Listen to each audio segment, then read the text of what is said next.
All right. Devotional thought today actually comes out of a secular book. Good Blood, Bad Blood. Did we talk about this last time? The Science, Nature, and Myth of the Kallikaks. This was written by David Smith and Michael Waymire. Michael Waymire is a professor at University of Kansas and in special education. And he wrote this, and I got this last time I was at CEC, not last time, which was in April, but the year before.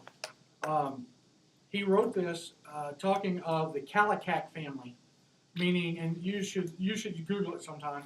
The Kallikak family were said to have been feeble-minded, all the way from beginning of Grandpa till the Kallikak lady that actually moved into the asylum with him, right? So he was trying to, the person they're talking about this book that came up with intelligence testing, or went off on intelligence testing, was trying to use the IQ test to prove that feeble-mindedness or mental retardation or anything like that was all genetic. So, and here are some questions that they would ask people on the intelligence testing. By the way, intelligence testing came from the eugenics movement. Did we talk about that last time? Yeah, we've talked about it before. Yeah. So with eugenics movement, and it has its roots in the United States. So Hitler gets his whole idea from the United States, by the way. So Planned Parenthood lady? yeah, exactly. Yeah, stuff like that. So Sanger. Sanger, that's right. So here's some questions they ask on a IQ test. For age level 3, middle age levels were always denoted by Roman numerals. So they would ask, repeat the phrases, "It rains and I'm hungry," and state their surname. So it asks those questions. Can you repeat that and state your surname? Yeah, I don't even know what surname is. Anyway, age, that's 4. Task asked if children knew their sex, could name a key, a knife, or a penny, could repeat the numerals 7, 4, and 8. Age 5 included comparing different weights, copy a square, count 4 pennies. Fast forward to age 9. Items involving making change, knowing the date, naming the days of the week, arranging weights by order of size. Age 10. Children had to name the months of the year within 15 seconds. By 10. Know money denominations up to $10. Draw a design from memory, having been shown it for 10 seconds. By age 11, they were to identify nonsense out of 3 of 5 scenarios. Here's one scenario.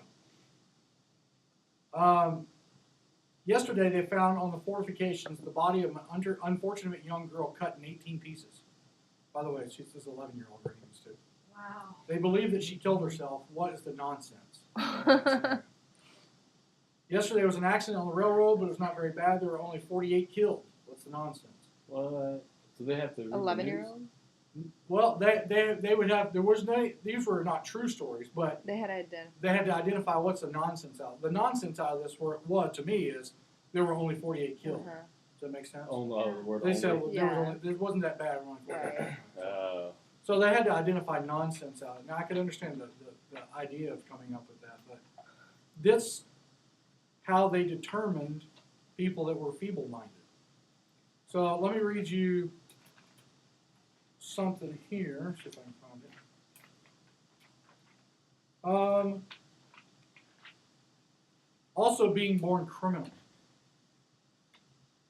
Being born criminal shared physical characteristics attributed to savage peoples was proof of degeneracy. Primitive peoples were seen by him and others as represent earlier stages in development of the human species. He said you could manipulate the skull and fill the different types of skull features and tell if somebody is going to be criminal or feeble-minded. Specific characteristics of criminals born exhibited too small or too large a head, a thick skull, strongly arched brows or low retreating forehead, numerous wormian bones. The wormian bones are little fractures in your skull. Left-handedness, simplicity of lines of the palm, abnormal wrinkles in the skin, crispy hair. These are psychologists. that were trained and were very respected in their field in the 1900s, right? So, and he goes on to say, and his name's Goddard. He's the guy. I don't know if you've ever heard of Goddard School. Yeah. There we go, right here. Same thing. All right. Feeble-mindedness is hereditary and transmitted as surely as any other characteristic. We cannot successfully cope with these conditions unless we recognize feeble-mindedness and its hereditary nature. Recognize it early and take care of it. Meaning, seclude those people, sterilize those people, sometimes kill those people. That's natural selection, man. Natural selection. So why do people still keep the Goddard School name? Because he actually had some really good ideas in psychology. He really did. I honestly, if as reading this, I don't think he really meant Yeah. bad by it. He thought he was doing his thing and being, the consequence of yeah. Darwinian evolution model. It's Yeah, natural yeah. selection. I mean, survival Yeah. of the fittest. And he thought, you know what, It's our in the responsibility 1900s, to. if somebody they weren't measuring up to me, then there was something wrong with them, right? Well, you guys remember back in biology, let's go back now, Punnett, the Punnett square. beautiful. Yeah. Punnett square. Yep. I talked about it in here. That's right. His name is R.C. Punnett. He was on genetics and Mendelism from Mendel, right? The Gregor Mendel, The pea breeding person, priest, the pea breeding, plants. breeding the Cross-pollinating. plants, cross-pollinating plants, right? Mendel he's pure brilliant here, all right? And this is back in 1907. He's speaking out against this eugenics movement because he's an expert in genetics, right? If the proportion of feeble-minded in the United States is 3 per 1,000 today, that's what they were saying. Every 3 people out of 1,000 were feeble-minded, meaning mental retardation, autism, schizophrenia, all those things, right? Punnett pointed out it would require something like over 250 generations, or about 8,000 years before the proportion was reduced to 1 in 100,000. Now think about it. He used his knowledge right here, all right, and nearly 4 times the length of time before the feeble-minded were refused 1 in a million. He's saying, and he's basically saying, if that's the case, you're going to find a different way to get rid of people that are feeble-minded, right? So he was making a case that it's completely false about what Goddard was saying. And they were jumping on, lots of people were jumping on this eugenics movement. Lots of people. Lots of people jumped on it. Fortunately enough, they saw through it eventually. And back in here in the later chapters, it's talking about sterilizing the unfit and breeding the fit. Did you know our Supreme Court legalized us to sterilize individuals with mental retardation? Recently? No, back in the 1900s, yeah. Recently, yeah, that would be a problem. You would have people, yeah, they would. But the point is that this book is phenomenal, by the way. The way we look at people and observe people is all from our point of view in an individual, a human being. That's our flaw. We're human. And with God, he never looks at something like this. He never looks at the percentage of people that have mental retardation in their family or criminals in their family. And what they did essentially was they institutionalized people that were from a family. The girl that they're talking about, I think her name was Elizabeth Kallikak. It very begins with her. They institutionalized her because they showed that her grandfather from the Revolutionary War was feeble-minded. Right? But they do go on to say that she could play the violin and play the piano and sing, but they institutionalized her because they thought that was the best for society. God never looks at this. He looks at good bud blab. He looks at us all as fallen. We're all screwed up people, but He's taken time to come to us and say, you know what, I'll take care of that for you. And in doing so, He sent His Son to die for us. And in whatever your spiritual walk is, I don't know. But if we can take that example of Christ and apply it to our own lives and give that grace to other people, this stuff would never happen, right? So that's my devotional. Good blood, bad blood. You should read it sometimes. Really, you would be really surprised on what people believed in. I mean, At least they were consistent. they were consistent. Today they're not. Yeah, you're exactly right. That essentially gives the reader of that believed in eugenics the right to say being racially unequal is okay. Because now, if you say today, if we say believed in eugenics, then the majority of the people in prison are African Americans or minorities. Hence, they come from families that are feeble-minded, right? You can't. That's just dumb logic. Anyway, prayer request. I know we got to pray for Amanda. She's not feeling very well. Got to pray for your trip and your camp. Oh. Jess, how's your funding coming along? I'm still waiting for an email from Jerry to tell me it's good. I had a lot of people at church tell me they put something on Sunday, so I'm still waiting. We pray for them. How's the job search going? I took something into Kitty College, and they sounded pretty. Good. Pretty, because I said I won't be back till June 7th, I won't be able to start till June 9th. They're like, oh, that's perfect, we're doing some reshifting around. Good. Somebody called tomorrow night, so there should have clarity when I get back. But yeah, I'm still looking for something. Okay. How's Daniel doing? Your Good. infection still low? Yeah. We decided not to do tubes, but he's been poking at his ear again, so we'll see. But his snot is all clear, so it might just be Yeah. allergies, but it could still turn into something. So we're watching him. Remind me how old he is? 21 months. 21 months. Have to do some calculations. It's almost two. Yeah. Anybody else? My wife's Elizabeth. She's got a bug she can't shake. I don't know what it is. Been sick for about 4 days now. What's her job? She's cleaning houses right Oh, now. okay. She just finished grad school. No, she's in social work. Is it a bug called a baby? No, it's not that. Goodness, she been throwing up Yeah. like 3 days. I know, she just can't keep anything down.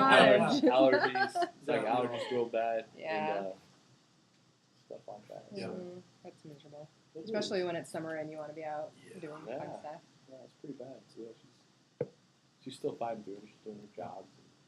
Absolutely. Okay, I'll pray for us and we'll get started. Father, we're here again.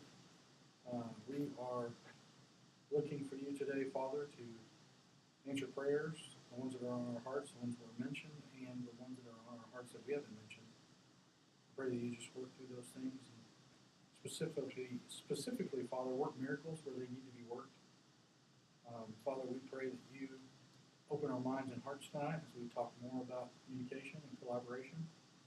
Help us become better at that, be better special education teachers, and ultimately help those students in our classrooms and those around us. We want to give you praise for all you've done for us, and we pray. Totally side note, did you know Joel Tooley?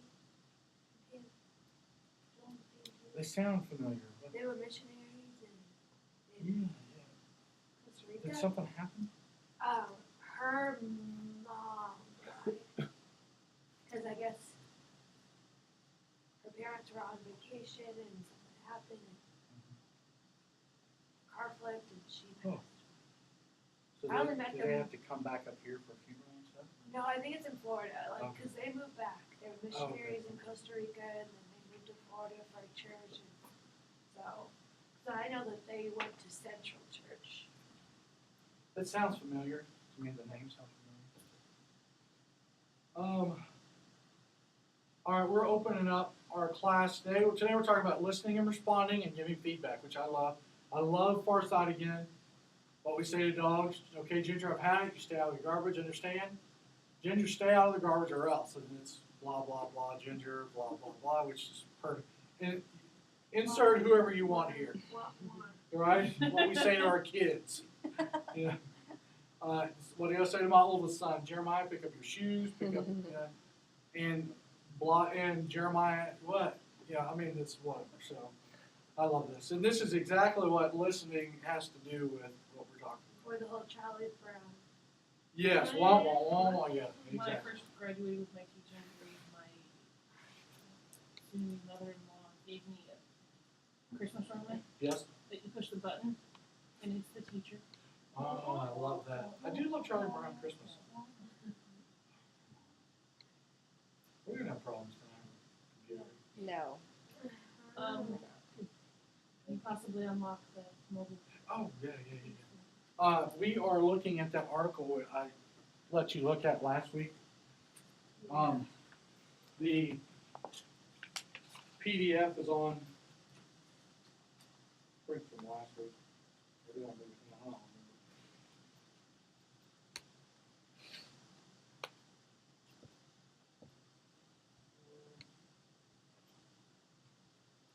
Sorry.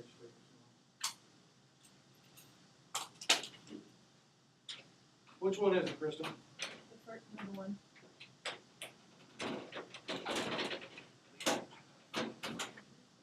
Numero uno? Is that your favorite one? No, that's the one that works.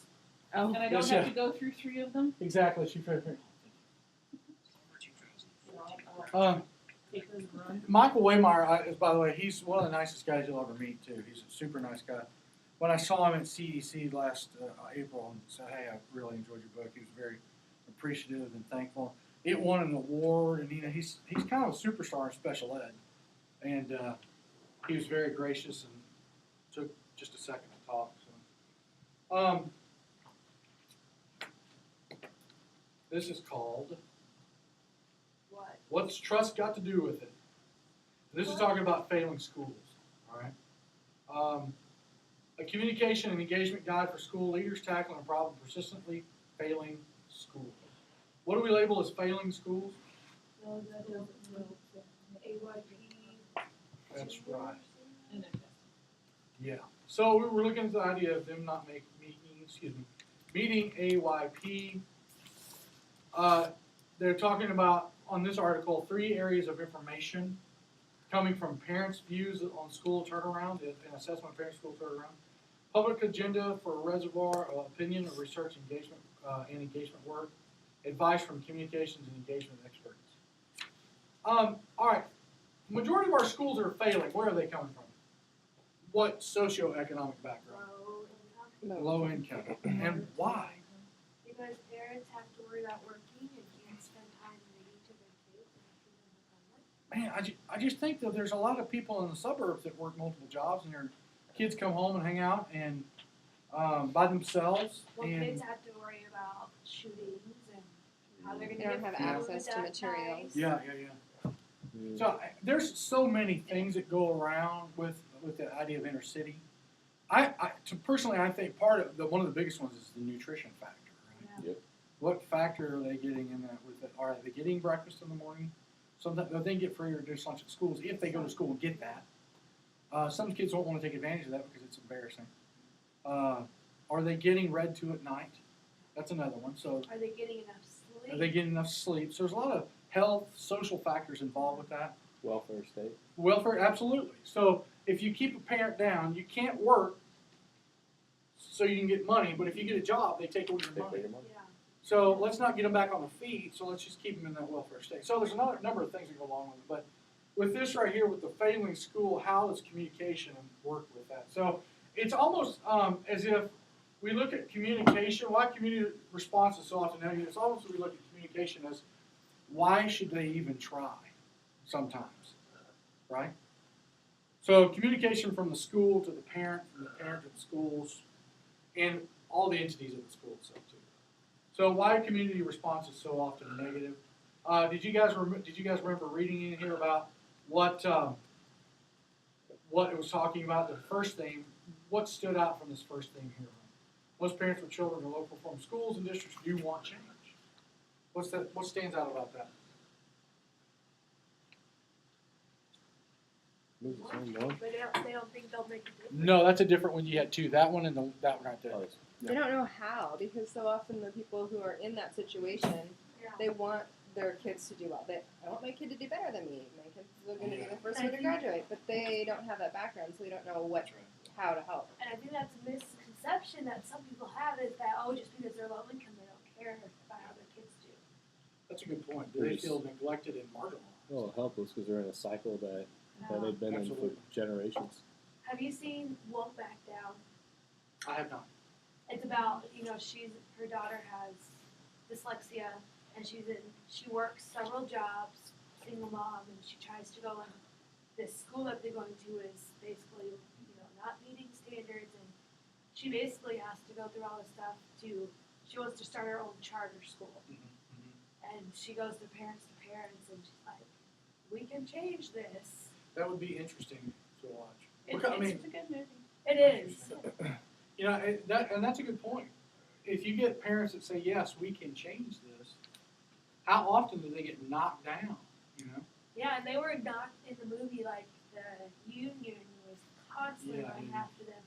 No, you can't take the school, and just, So what in relation to communication is with that? I mean, what are schools communicating to those families? well, in the movie, they cared more about how the teachers. They didn't care about the student and their, their outcome. How. So they're not thinking of Johnny or Susie, right? No. So that's who we're thinking. Were you going to say something, Kristen?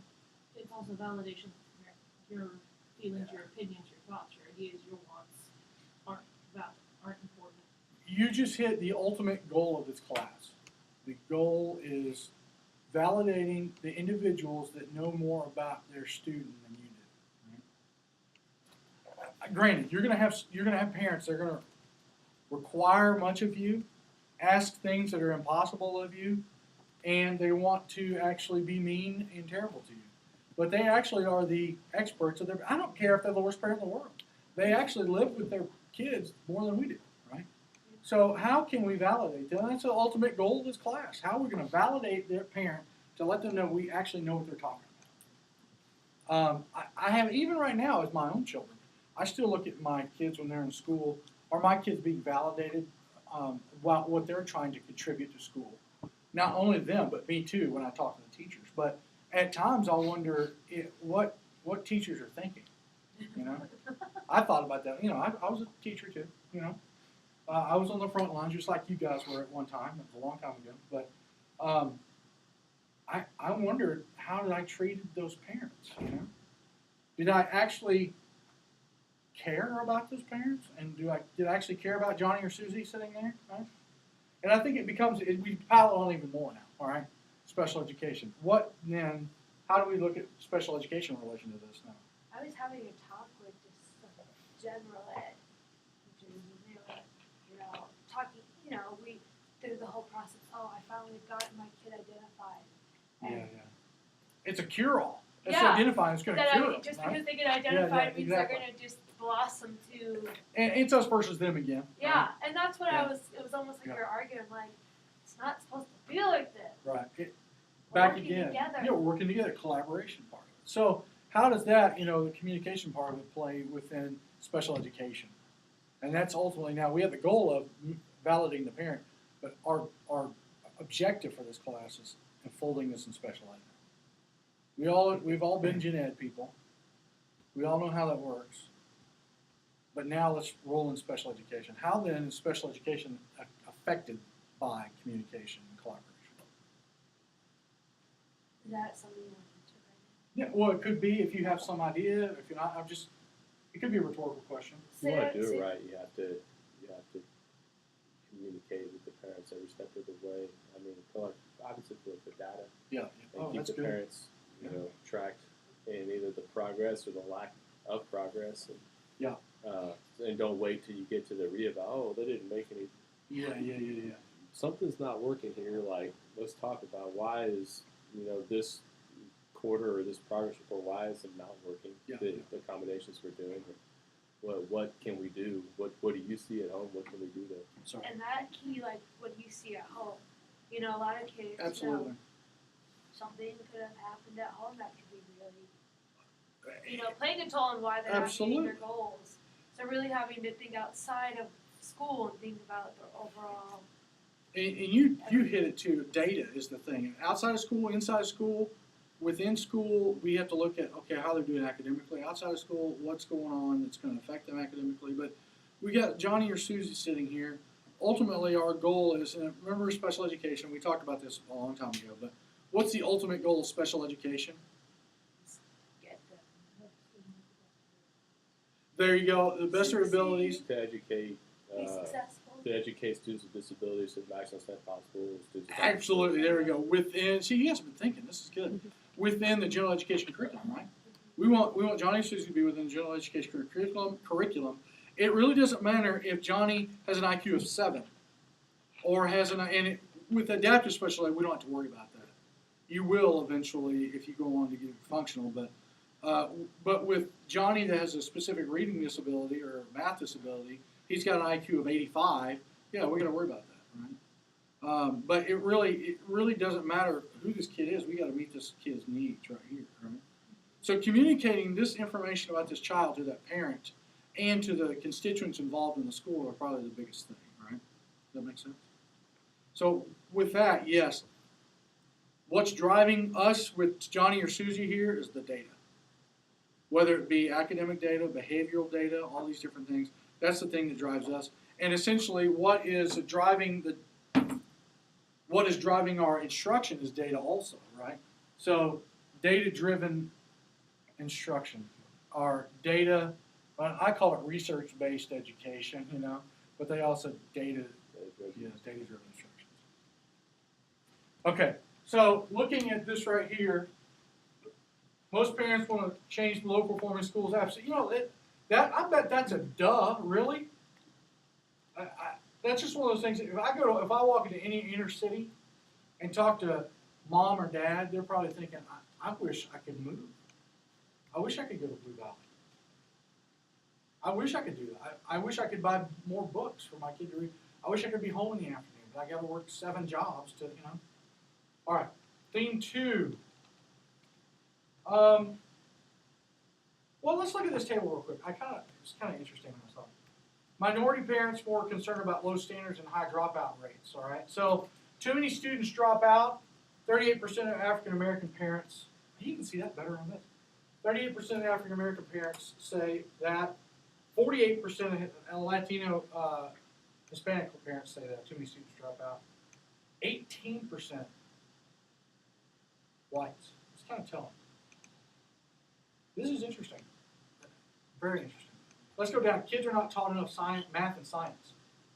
8% of the white people say, that's not necessarily the case. Academic standards are too low. Interesting. The minorities are saying we need to embrace the academic standards. Because in their schools, they call it dumbing down. Remember, we've heard that many times. I would say, Micah, you don't dumb down in Kansas City, Kansas. I didn't dumb down when I was at Ruskin, right? But you're going to get schools that want to dumb down because they want to raise their scores, right? So, all right. I think the one that's interesting is too many students get passed through the system without learning. I actually had a conversation with one of my peers about that happening at almost every level. Because Yes. it's not just at the elementary level where they're like, oh, get them out of my classroom. I mean, it even goes up to like high school and even through college. They're more concerned about, are you paying me, rather than did you learn it and are you able to go and do it. Now, That's interesting. you bring up a good point. Do people get passed through when you were in school? Oh, yeah. Oh, me too. Okay, I'm 45, almost 45. I don't know how old you guys are, or young, but didn't we get educated here in the United States? Yeah. Didn't we learn to read, write, and do math, Yeah. social studies? Yeah. What's so screwed up about our system? I still understand it. Test oriented. Yeah. Test results oriented. You're not looking at how the students are performing or how they handle stuff. All you're looking at is a test score. Yep. And some kids do great at test scores, Yeah. and some kids suck. But what has And- changed then? Why are we doing that? And did I tell you that last time? If you wanted to make money in education, make tests. Yeah. Sure. You make if you want to go into make a lot of money, make those exams. We had a discussion the other day about this and about like at middle school, we don't hold kids back for anything, and they know that. Yeah. And what we were talking about, even though the research says that retaining doesn't help kids academically, if they knew that there was a chance that they could be held back behaviorally, it would help some kids. Oh, Now, it would be because of what they saw, but also because of maturity for some of them. Yeah. But we were just like, even if they knew, if there were a handful that got held back, Mhm. then they would know that was an option. But yeah, Well, that's a good point. Now, it seems sometimes I think that whole philosophy is kind of like the 1970s love power, flower power, stuff like that. You know. and something magical happens between 8th and 9th grade too, for Yeah. a lot of times. But we were just saying, if there was a chance, it might Yeah. help some kids. Yeah. Especially in kindergarten, they tried to like Because tell parents, oh, maybe they should do it because they started so early. Right. You know, Or, their yeah. maturity level is not Yeah. up to par. yeah, Granted, there are going to be some kids that just never get it, and I understand that. Are we graduating kids that are meeting their life needs? Does that make sense? And what's an example of not graduating kids like that, Kristen? Students being functionally literate at best. So they can't even read an job application. Or they don't know how to Yeah. fill out a job. Yeah. Or mathematically, not being able to fill out a checkbook. Well, granted, checkbooks are kind of going by the wayside, but I should be able to check my balance on the computer, Yeah. and Right. I should be able to tally up stuff. right? Especially if Well, they're and like just- not going to graduate and have one of those mediocre jobs. Yeah, absolutely. Most of them involve having to give change back and That's use right. the cash register. knowing if you're being cheated if you're using Yeah. cash. Absolutely right. Well, and Exactly if you right. think just to have, if you think about like our grandparents' way of learning, they spent time on the job learning, and like all of their education led up to what they That's made right. into a career. Whereas now we have these requirements that, yeah, I think they're valid, but if you're studying to be, I don't know, something specific, there are certain courses that may be less helpful than Right. others. But we have these cookie cutter. Yeah. This is how it has to be, and you're not really providing the kids with the best education for what their career or what their life skills need to be. And it's, Okay, so let's back up to 1941, 1939. 39, really World War II began in 39, right? The United States didn't get until 41, right? Something like that. So, what about special education then? We had big special education programs in 1939? No. Okay, so where were these kids at? Facilities. Safe facilities, home, working, okay, let's back up a little bit. The ones that were on the functional side, state facilities, but the ones we're dealing mainly with, in Yeah. adaptive special ed, they're the ones who couldn't read very well, do math very well. A lot of those end up, I'm going to join the Army. I'm going to go in the Army. Mhm. That's good. They were in the mills. Yeah, say it again. They were in the mills. They're in the mills, working factories, all those different things. Working on the East Coast or the Agriculture. West Coast because the Yeah. Dust Bowl was happening. So let's bring this into it now. This eugenics movement. So where do you think these IQ tests were originally developed for? What were they developed for? No. Military. That means who am I going to put on the front line and who am I going to be back leading? Who's leading? High IQ or low IQ? High IQ. High IQ. The people that are low IQ are expendable. Let's put them out on the front line. They get killed. We'll just put some more of those people up there, right? That's exactly what they're trying to say. Right? So within this whole idea of American education system, special education has grown out of this. Hey, hold on a second. That doesn't make sense. Now there are a lot of anomalies out there. We know that. Einstein had dyslexia, right? Yeah, he had First issues. grade or Yeah. second grade.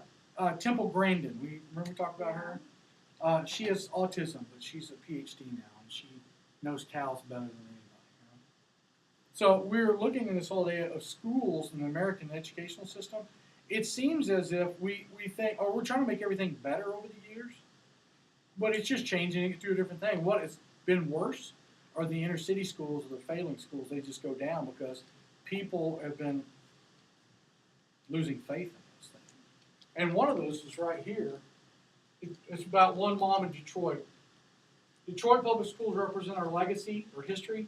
Detroit public schools are a part of Detroit. If Detroit public schools fail, Detroit fails. They look bad, we look bad, we want to succeed. Would you move to Detroit right now and put your kids in public school? Absolutely not.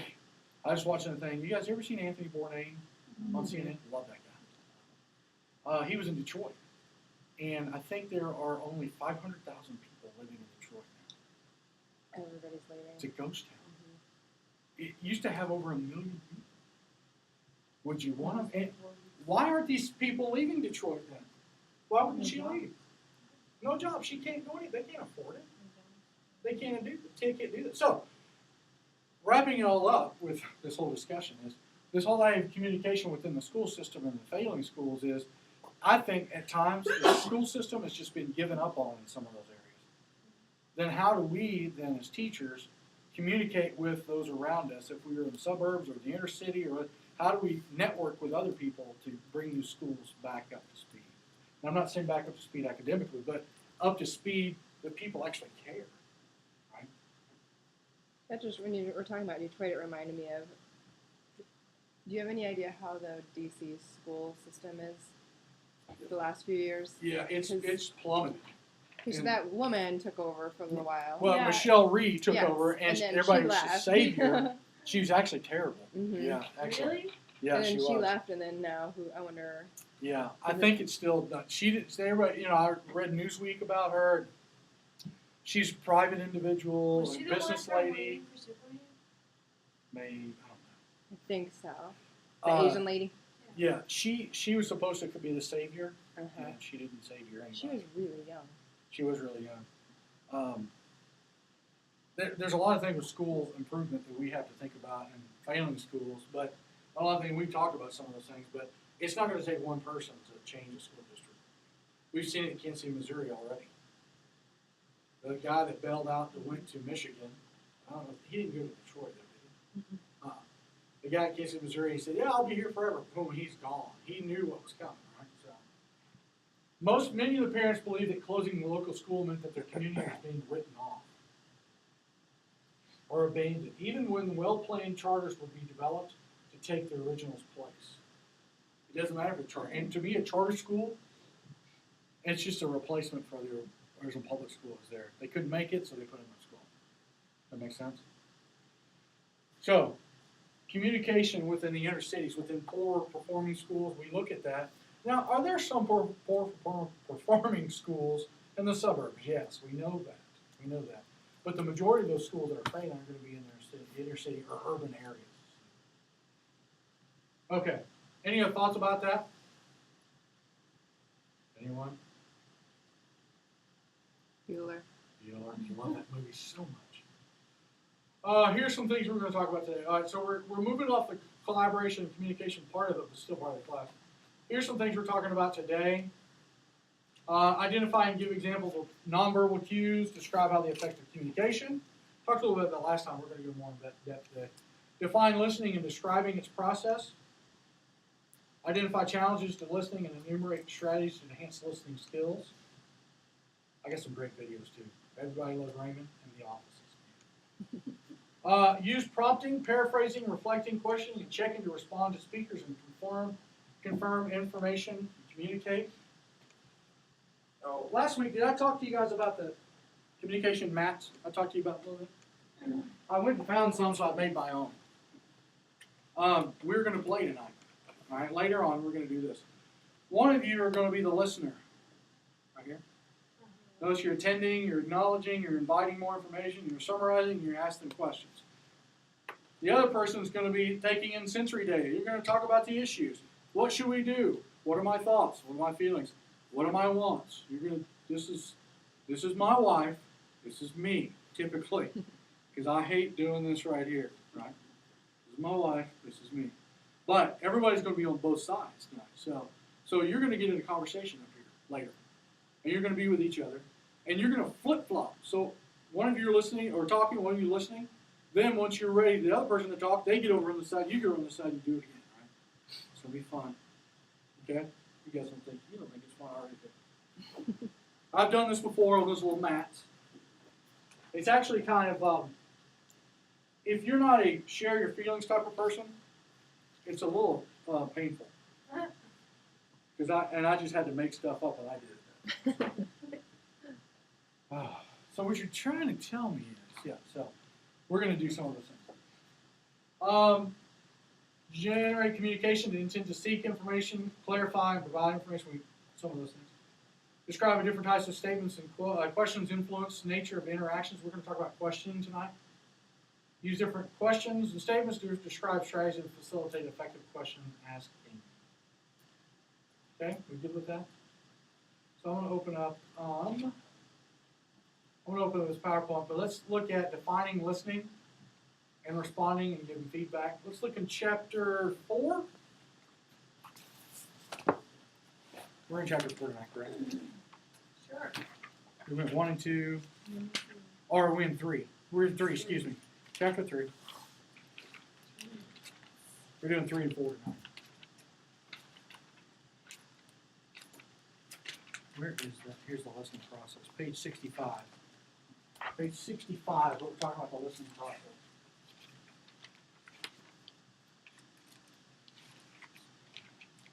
And you see the chapter objectives here are the same objectives we just discussed.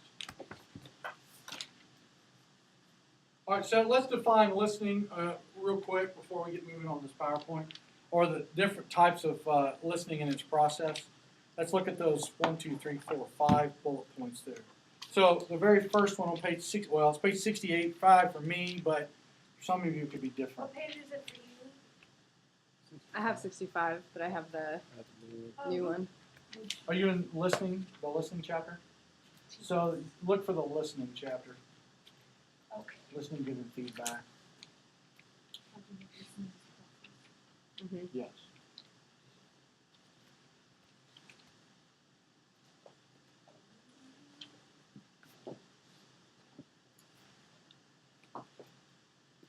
I'll get it back when I'm ready to move.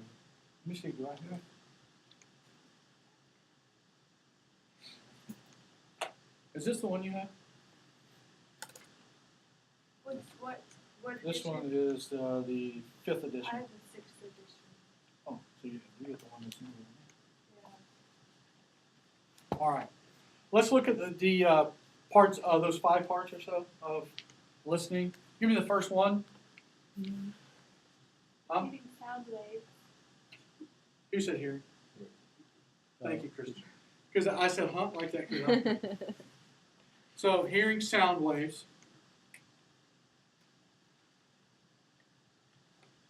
Okay. Are we squared away with what hearing does anatomically? Did I say that correct?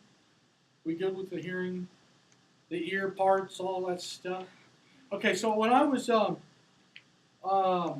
cleaning my ears one time, Q-tips. You're not supposed to use Q-tips, by the way.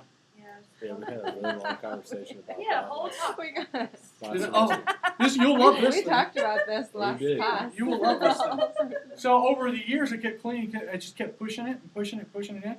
One day, I got all the wax stuck up in there. I couldn't hear out this ear. Could not. Tried everything. Have you ever felt like that? It stopped up. Yeah. Rachel, yes, you're a What did professional. you at have that. to do? Yeah. Did you have to I had to go to the doctor. I tried the drops. I tried everything. You know. Now, by the way, I clean my ear with those snot bubble things you get for the babies. Yeah. I clean my ears with those things with water and soap. Yeah, you should try it. It's wonderful. So you just like take the. I take soapy water, fill it up, squeeze it, fill it up, and just squeeze it into the ear canal. But then how do you get that water out? It drains out, and that's exactly what they did to me when I went to the doctor. I paid $25 for them to take this thing. It looked like a syringe, but they stuck it in there. Did it hurt? No, it was phenomenal. It was warm water, and I thought, oh, this is. And she said, when it opens up, it'll be surreal because you haven't heard out of your ear for a day or so, and it was like a size of the chair piece of wax that came Are out. you serious? No, it was, she just started laughing. She goes, look at that thing. I go, oh my word. gross. But I need to tried get mine cleaning. cleaned. You just go to the doctor and they'll do that? Yeah, well, yeah. They have this. They have a special cup they put under your ear, and a special syringe. It's interesting. She So goes, when "Oh you yeah, do I that, hear this do all you the time." Do you get wax out when you do Uh-huh. yours? Well, I don't know. I don't know if it comes out or not, but I just clean it and it takes care of it. So I think the last day of this class, we need to have an ear candling party. I feel like I have a But lot we of need wax. to invite. I know, there are some Debbie. cultures that will clean your ears for you out on the streets. Have you seen that? What? There are some cultures that you pay a guy. Maybe $2, Cuba they does clean your that. ear. I need to see if Cuba does They that. may. There you go. There's something like that. But that has nothing. Well, it has to hearing. The sound waves were getting to my eardrum, but they correctly. I could still hear. It was muffled. Does that make sense? Yeah. Do you have that same issue? You mind if I talk about you? You know you I can talk better about- ask first. No, you can. It's fine. Because you have a hearing impairment. So I have conductive hearing Okay. loss. So my cochlea is fine, but I have the articular chain, little bones. I Uh-huh. have none of that, and I have a partial eardrum. Oh. So I have if a you can partial send the eardrum, too. vibrations, if you send the sound waves through my bones, I can hear fine. I see. Actually, apparently it's normal, which I thought was really interesting. I found that out recently. But getting the sound from out here Yeah, to yeah. my auditory nerve is what's the challenge. I see. So you do you read lips very much then? Yeah. Well, I use it as a aid. Yeah. I use it as a supplement. Typically, a person born with all of the bones, you can hear even sometimes the slightest whisper Right. without any additional aid or anything like that. But so okay, that was my story about the hearing. So hearing, sound waves coming in. Just watch Gravity, by the way. You guys see Gravity with Sandra Bullock, and you need to watch it. It's very. My wife was like, "Why can't she hear out in space?" You remember when they opened it? Yeah, when she was dreaming, and he opened up the hatch to come in while she was trying to kill herself. Do you remember that? Anyway, he opened up the Ruined it hatch. for everybody who hasn't. Yeah, I know, she screwed up, and she couldn't hear anything. Yeah. Well, We can't hear because there's no air, right? So, if you're out in space, if you could stand out in space, you would hear nothing. It's absolutely nothing because there's no airwaves. All right.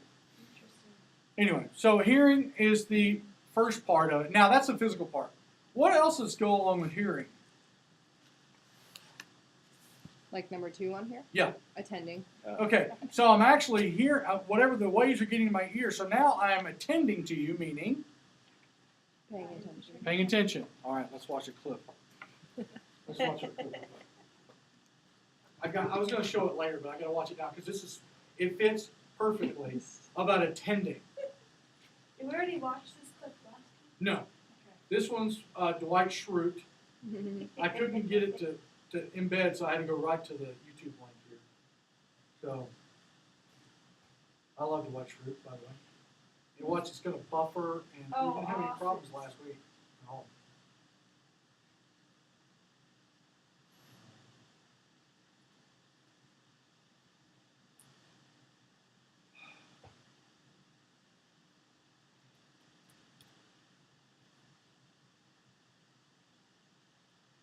It is crucial that you listen, Dwight.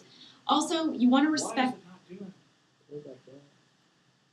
It is crucial that you listen, Dwight. Also, you want to respect their. Are you listening now? Yes, Okay, well, you have to show us. that's impossible. Listening happens in the ear and in the brain. I mean, some organisms have external hairs that vibrate to indicate auditory stimulation, but unfortunately, our external hairs don't vibrate at all. Uh-huh. What are you doing? A little smile and a nod shows that I hear you. Got it? Kind of. Nellie, why don't you tell Dwight what we were doing earlier today, and Dwight, you show us that you're listening. Well, we were in the warehouse where we were discussing the mural that I commissioned Pam to paint there. We were talking about the colour schemes and the major themes we want to hit. Children of the world coming together, cutting down trees to make paper, but not in a child labouring way. It's just up and down. Just a regular nod, like a person. I am a person. Yes, you're a person, yeah, we can do this, alright? And then we thought I can't carry it. Shoot. Oh, man. She's Yeah, I have to basically, get that. I have to get that on the she can't do it because he looks like he's standing over somebody eating it or something like that. week? Or like it's a bobblehead. Okay, so the office is, I guess, a good example of attending. So attending is actually recognizing or showing that you are hearing what people are saying. You're doing it right now, some of you. Mike is even doing it without even looking at me. Now, literally, you're just looking at me. Mike is doing it without even looking at me. You can do that too, just by looking at you. So, how else do you attend to people? What are some physical things you do? Turn to your attend? body towards. Yeah, absolutely. You know. Slant. Lean forward. Slant is what we talk about. Kids. No. sit up, lean forward. Yeah. Oh, that's good. Oh, Yeah, yeah. absolutely. Something, I don't know what A is, and then T is, or attractive talker is T. Yes. Slant is like an acronym. Like an acronym for Yeah. that, yeah. So, attending is just actually, I am affirming that you are saying something to me. You ever have your students look at you? Typically developing students. I'm not going to throw special ed in yet because they have their own characteristics. But a typically developing student that's just being a turd, all right? You ever have them not attend to you when you're trying to talk to them, right? Yeah, it just drives you nuts, right? My own children do that too. So attending, we got that. So hearing, attending. What's the next one? Understanding. Yeah.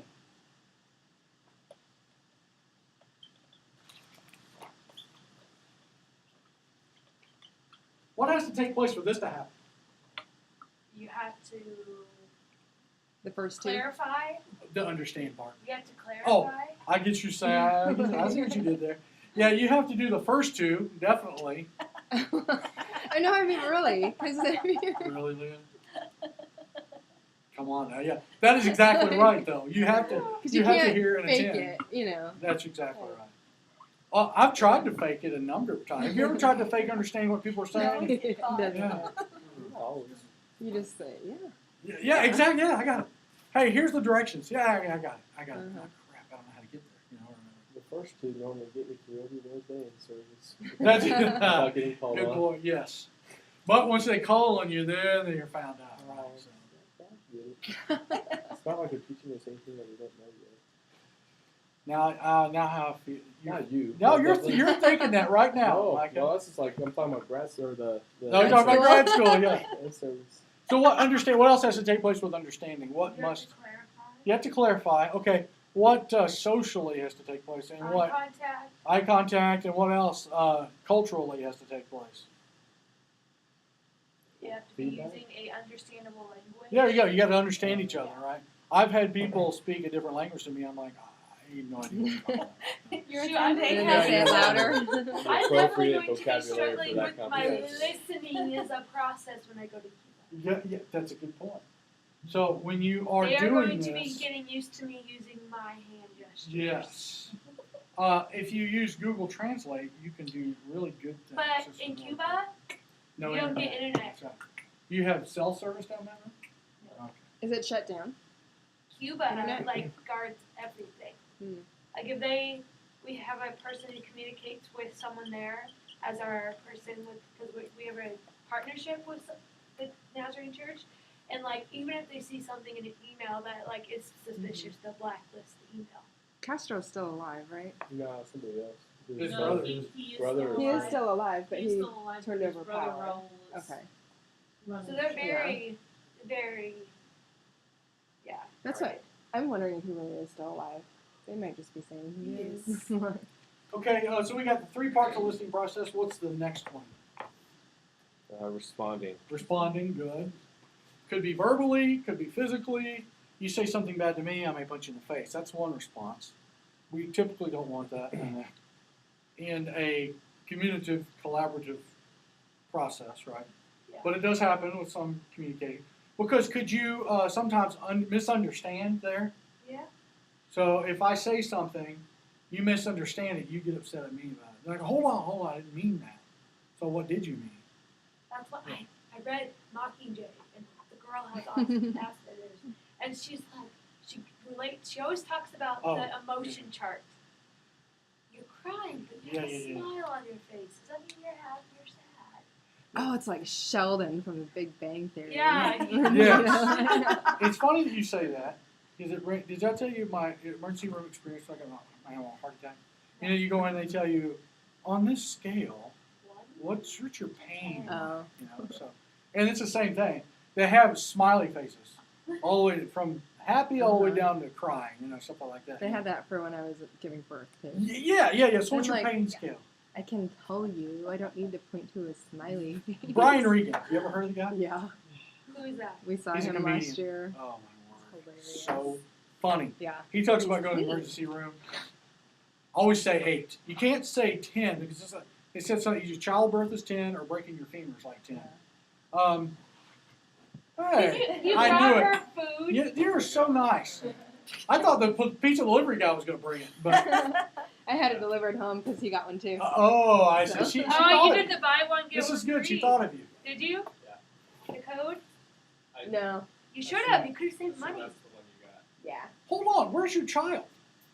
He's going to pick him up now. He's out in the car right now. He's not. You got the air on. You're good. See ya. What was I going to say? What? You Brian were saying something Regan. about Brian emergency. Regan. Oh yeah, Brian Regan. 10 is either Yeah, child yeah. worth or breaking. Child worthy. So I can't say 10 because we're thinking I'm a sissy. You know, Mhm. I'm not feeling good, but I'm not feeling that bad. You know, so because if I don't say if I say 4, then they're not going to take me in fast. So I got to say 8. You know, say 8. So that's what I said in the emergency room. I said 8. Mm. Anyway, so I'm an idiot. But seriously, I am like on a reading, What did I say here? The next one. understanding, respond, Respond. nonverbal or verbal. Did you really say 8 because of Brian Regan? Yes, I did. 8. 8. Yeah. I started laughing actually. I started laughing like, oh, this is beautiful. What's the next one? Remembering. The funny thing is our sermon on Sunday was about listening. Yes. And so we had a Cuba meeting that evening, and 2 people, husband and wife, who went to Cuba came in, and he wasn't, kind of just like, he wasn't responding or giving any cues that he heard what she was saying. I'm like, we just talked about that you're hearing, but you're not listening. Yes. I can hear it, doesn't mean I'm going to remember what That is very true. Now, how do you get them people to respond to you? If- Question. Yeah. What do you do? What do I do with my own kids? To get them to respond to me, I get in their face and they turn their face towards me. Not my kids when I was teaching, but my own children. Yeah. Well, I did with my Yeah. kids teaching. would say, but they were younger. Yeah, yeah. You know, I would wait until I said, eyes, Yeah, ears, yeah, yeah. forward. Hands are not touching anything. Yeah. So, I mean, the beautiful thing in elementary, I love that, man. Come on, you're going to do it now, aren't you? No, no. That's so awesome. S-T-O-P. If you do it with a senior high school, they Well, think you're my naked. favorite is that's always the first one. But then what? Yeah, yeah, that's a good point. The So what? music what teacher do drives you me now? crazy. I'm like, what are you coming up with? Yes. Here's where I have problems at times. Remembering. What are some issues that go along with remembering? Forgetfulness. That's a big one for me. I mean, really. Yeah, you absolutely. get busy and That's why you have other to stuff. repeat it several times. Why do you think we send notes? That's why teachers have to send notes like crazy. That, Because kids forget so easily. and this is probably what you ought to remember as a special ed teacher from now on. When you sit down in any meeting, you are taking huge amounts of notes. So you're taking from very first word that's said, you're walking through notes, everything. So you don't have to remember. It's a beautiful thing, right? I'm not good at writing down stuff because I should do it more, but remembering, I cannot remember what I talked about 3 minutes ago. Right? It's hard. Oh my Um, god, you know what made me think of you? Yes. And just, well, any ADHD person. I went and saw X-Men this weekend. Have you Yes. seen it? I have Okay, Quicksilver. Quicksilver. He's like, just like all over the place, and he's not. That's just, good. I like just, it. what the? What? Mark Lowry, he's a Christian comedian, Yes. musician. he's going to He's be coming here. to- He's coming to college church. next Yeah. Friday. One of the promos is talking about him. You know, when I get to an argument with somebody, I forget. By the time it gets around to the end of the argument, I've forgotten what I'm talking. I don't even believe what I'm saying. Then. That's So why guys are yeah. so easier to get along with each other. They forget. that is true. Guys Girls are very don't. forgetful. Girls have So- good memory. This is very important here. If I don't hear what you said, understand what you said, and respond to that, and show you that I remember what you said, then the conversation is still lost again. This will take place. How long does this take? How fast is Pretty quick. this? It could be within 30 seconds if Yeah. you think about it. And you know why? It's You know about 30 what? seconds too fast for me. I mean, yeah. Yes. Like, you wonder why, like, just thinking about elementary, like, things teachers do is we're trying to work on getting them to be able to remember that, so when they get older, Yes. like, they're just simple little things. Well, some people are freakishly blessed. Let's say blessed about remembering things. If you could tell somebody something, they may put it automatically in a mnemonic. Or is that what you said, a mnemonic or an acronym? An acronym. Yeah. They may automatically put something in an acronym or a mnemonic and remember it, bam, like that, and they'll never forget. I can't do that. I can't remember anything that's going to Do take. you remember a your little wife's effort. birthday? I do know what day it's on, but I've forgotten it twice already in my marriage Oh life. my word! Do you remember your anniversary? Yes, August 1st. That's I that's just can't important. remember the word. Yes, that's true. What's after remembering? That's the last one. Oh, that's the last one. I'm sorry. Yeah. There was only 5. That's right. Duh. This takes, it's long or short. So the listening process itself could be long or short. It depends what kind of conversation you're having. I hate arguments because it's always a long process. Honestly, because when in my situation, if I'm arguing with somebody, I don't remember a lot of stuff we started talking about, a lot of the issues, right? Especially with my wife. I can attend pretty well, but once I get to this part of remembering and I don't remember, I shut down and just don't want to argue anymore. Does that make sense? You will find people, your colleagues are the same way sometimes. Or if they don't understand something, they just shut down. I'm like this with math at times.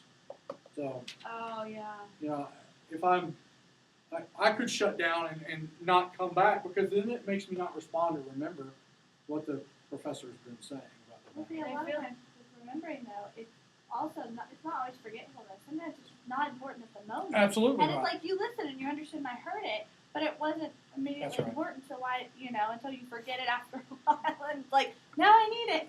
Yeah, and where did I Gone. put it? Yeah, exactly. You all know that, and you've heard it 1,000 times. We are getting millions of stimuli every day. We're out and about. You have it right now. You're sitting on your leg. You're sitting on your bottom. You have your hands crossed. You're eating pizza. You're surfing Facebook. No. All these different things. Yeah, I'm just kidding. So we're doing these things, and notice I'm playing with a marker. I do that all the time, without even thinking. So we do all these things without thinking, and there's a lot of stimuli that comes in our brain. Where do we file this information? That's the Or main is thing. it an important thing? Or Exactly. like even Exactly like right. teaching, we were talking about inner city and stuff. Is it applicable to where they're at? Because it's like, well, why do I need to know calculus? I'm Yeah, never going to I use calculus understand. when I leave this class, and it's like, no, you might actually use it. Yes. Now, have you ever been in a conversation with somebody where you start off with a good conversation, but they digress into something you don't care about? I've got to feed my cat this next week, and then you get the gloss over your eyes. I do at times like that too. So you are going to be leaders in special education. You have to know how to flip that back into the conversation. Turn that, okay, we'll talk about the cat later, all right? We'll talk about whatever later. Let's stick to the issue at hand here. So the listening process is going to be, from now on, in this classroom, hopefully from now on in your career, you're going to be a leader in listening. You're going to be thinking about, okay, here's a process I've got to go through. And then when you start to have a conversation with somebody, you've got to stop, take inventory. Am I listening? Am I responding? Am I understanding? All these different things. Am I attending? Because this is going to come out when you are actually sitting in an IEP meeting or talking to a parent, talking to a colleague about a student, talking to a student. So you've got to be able to stop and listen. It's like stop, drop, and roll. We always remember that, right? So stop and listen. Okay. So let's look at then the types of nonverbal communication. This listening goes along with verbal communication. But there's also, can you listen without nonverbal, with nonverbal communication? You have to do it with your brain. Okay. So let's look at types of nonverbal communication. We talked a little bit about last week. Body language, vocal cues, spatial relations. All right. Body language. Leah, show me an angry posture. That's good. See, this is really good. That's good. For most people, but for me, this is how I sit when I'm comfortable. I like that. It's confused people before. Because when the first thing I thought of angry posture was, I was thinking you're going to stand up and kind of do this. Like posturing towards somebody. Notice I threw in something for me, and it kind of threw me a little bit, was, and I have expectations, right? I expect something to happen. It didn't work. But as an angry teenager, that would be like an angry teenager. That's too. what I see. Cause Yeah. I don't Absolutely. So you're so used to that, right? know. Right. Yeah, exactly. That's my middle school. Yeah, absolutely. So let me have a fearful posture, Micah. Fearful posture. Uh-huh. Good, yeah, you cower away. I like that. That's right. Could I you? don't see him doing that Yeah, I very know often. exactly. From now on, we're getting Micah doing things. Could he have done that a number of different ways? Yes, just like hers a number of different ways. Right? What about a surprise posture? There we go. Very good. Why did your eyes get big? And your mouth got? Why is that? Because you They can't took control my your breath muscles, away. you're surprised. Body just goes crazy. I don't want to throw biology in. I've got to throw. That's my area, aside from special ed. You ever seen animals out in the wild? Sure, And when they're yeah. posturing, you know, they want to make sure that they're known. They get their eyes real big. It's like the cobra. They open up their hood real big. They want to let the animals know that they're there and they're posturing. Same thing with us. When we're excited, that's a fight or flight, stance that we could get. Same thing with this. Your fight or flight was, I'm going to withdraw into myself, and I know you're not going to do anything to me as a teen, So I'm going to ignore, or you cower away. Why would you turn your head? Although you're scared, you don't make eye contact. Exactly. You don't make eye contact, and you want to protect your head too, right? There's a lot of animals that do that. Why do animals tuck their tail between their legs, like dogs? You won't trip on it. They don't want to trip on it, or it's a sign of submission too. But I'm telling you, some of the worst bites you can get are from dogs that have their tail between their legs. Right? So with non-verbal cues, we get those all the time from animals. We have the same thing with body language, right? So it all depends how you are in a conversation, how you hold body language. I was thinking about this the other day. Especially guys. You ever seen guys just the posture? It's hysterical. They're going to walk around, they get their chest out. Why do they have their chest out? Because they're big and they're manly. They're alpha males, right? They can beat on their chest and they're big. And so if you look at males, they're like that. And why do males do that? Micah, why do we do that? Yeah, they want, comparison, I guess. Could be. I tell my kids to put their arms out all the time because they're not big. Yeah, They exactly. walk around. Yeah, you're not swole. Yeah. What else? Why do you think guys mainly do that? It's subconscious, but why do guys do it? Because they're the man. They're the in man. house. Posturing for what? It could be for a variety of things, but at its most basic level, dominance. And I'm telling you right now, it's all your women fault. It's the woman's fault. It all goes back to the idea, how many female companions could I have my offspring with? That makes sense? We are not animals, as humans are like that, but men still do that, right? So I do that, I get big, and I put my chest out, so I want to scare off that other guy, so he gets away from my girl. What would you do if some guy hits on your wife and tries to touch her and stuff? What would you do? Well, see what she does. Yeah. That's good. Are you sure Okay, you're not the stealth what if she? Amanda? Let's take a little look. I'm gonna send her that. That's good. What if she says to you, "I'm scared of this guy. Please don't let him hurt me." What do you do? We've had a conversation. Yeah, every conversation. You're right. It becomes then a protective thing. All right, let's go with the moms now. Oh, Somebody tries to mess with Daniel. Somebody tries to mess with your son. I can't remember your son and daughter. Somebody tries to mess with them. Mama bear comes out. I'm more afraid than my wife. You Absolutely. Molly Weezy, you take out those straight. Absolutely. So if we look at posturing, body language, female and males are different in that sense. Females if you look at lions, I love lions, by the way. Male lions are lazy. They don't do anything. They just mate and make babies, literally. It's the female lion that hunts. The female lion takes care of the babies, all these different things, right? And if you have a male lion to mess with one of the babies, guess who loses that fight typically? The male lion. So if you watch it in nature, right? So female and males, they have different body language, different posturing. We do the same thing, right, as human beings. So if you're sitting down in an IEP meeting, mom and dad are upset when they come in. They're posturing already. What can you do then? Some of the stuff we'll solve later, but what do you do then to diffuse the situation, stop the posturing, get talking about Susie, right, or Johnny? Because honestly, we're back again to Susie or Johnny. If they're coming in to talk about Susie or Johnny, they're being protective of Susie or Johnny, right? I'd be more scared of mom, too, by the way. Vocal cues. That's right. Yes. because I can't always, and I don't know if it's a hearing thing or not, I can't always hear pitch.